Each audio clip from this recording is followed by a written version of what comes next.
We don't take it in these times for granted. Jesus asked, what have you done for the least of these? To remember the poor, to remember the widows, to remember the orphans, and to remember the prisoners. As the pastor of New Birth Missionary Baptist Church, I often say to pastors, how many times have we dropped the ball? One of the most critical and most influential inmates to ever go into prison was Malcolm X. And Malcolm X, sheriff, was the son of a Baptist pastor, and I contend that nobody from the church ever went to go see him. And because the church never went to go see him, the Nation of Islam saw his gifts, saw his potential, and saw his destiny, and made the investment that the church never did. And so I've made it as a part of my responsibility that the church would literally leave nobody behind. The New York Times on yesterday released an article that the epicenter for COVID-19 is not meatpacking centers, it is not nursing homes, but it is prisons. 76,000 inmates have tested positive for COVID-19, and that's just in the numbers that we are aware of. It is, in fact, what our sheriff just said to me this morning, is that your life lesson should not be your life sentence. And so today, New Birth Missionary Baptist Church right here in DeKalb County is bringing COVID-19 masks for every inmate who finds themselves behind prison bars, because we believe that they should have life after this.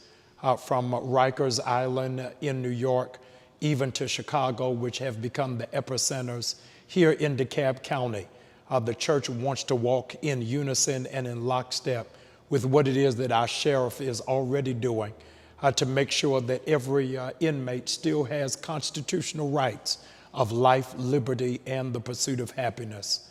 And so today it is our privilege, it is our pleasure, it is our ministry service to bring 10,000 masks to DeKalb County so that we might be a blessing to our inmates. We hand those over to our noble and highly esteemed and freshly elected sheriff for DeKalb County. So, Sheriff, we turn them over to you. Oh, thank you. Wow. Wow, Bishop. Thank you. I always say Bishop. Yes, Pastor, all right, yes. But I want to say thank you so much, for it is in times like these that we must come together as one. And I thank the New Birth family for coming together and, helping us with this. And as you said, I often tell these inmates as they get a letter when they exit out of this agency along with the mask, and at the bottom it tells, your life lesson is not your life sentence. And we want to make sure that as they go and walk in their excellence of accountability and respect, that they are safe, they are healthy. And we appreciate the community coming together. We appreciate the New Birth family. Pastor Bryant, thank you so much.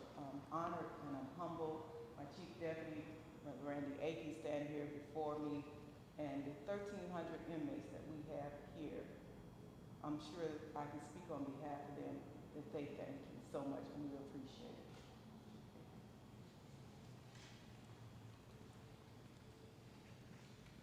Good morning again. It has been roughly 6 months since our sheriff came into office, and within that time, Sheriff Melanie Maddox changed our mission statement. And in that mission statement, the second sentence in our mission statement states, we are part of the community and we value the community expectation.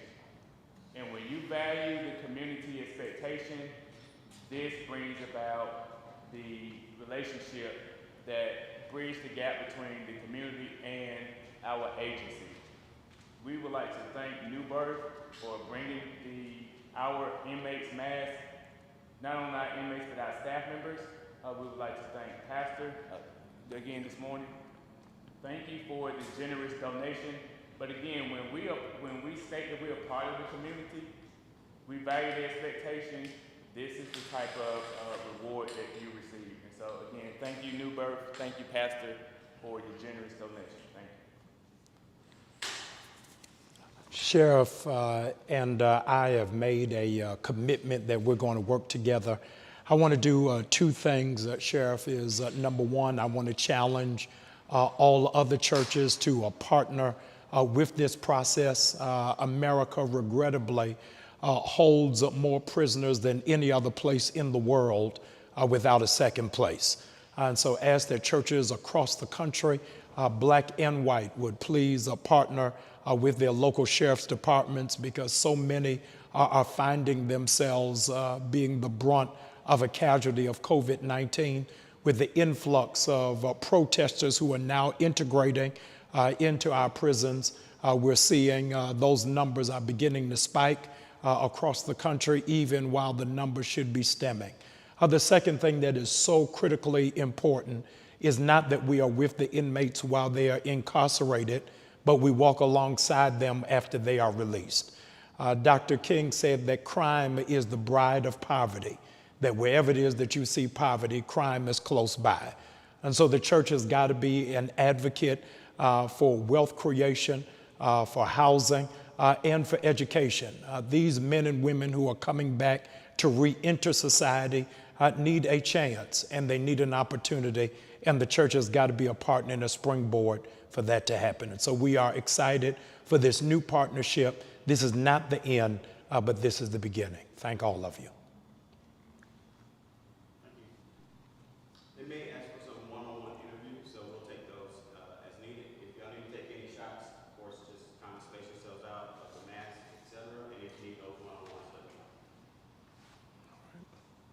Thank you. Thank you. All right. Oh, no, thank you. Jamal, if you'll get a shot of the three of us.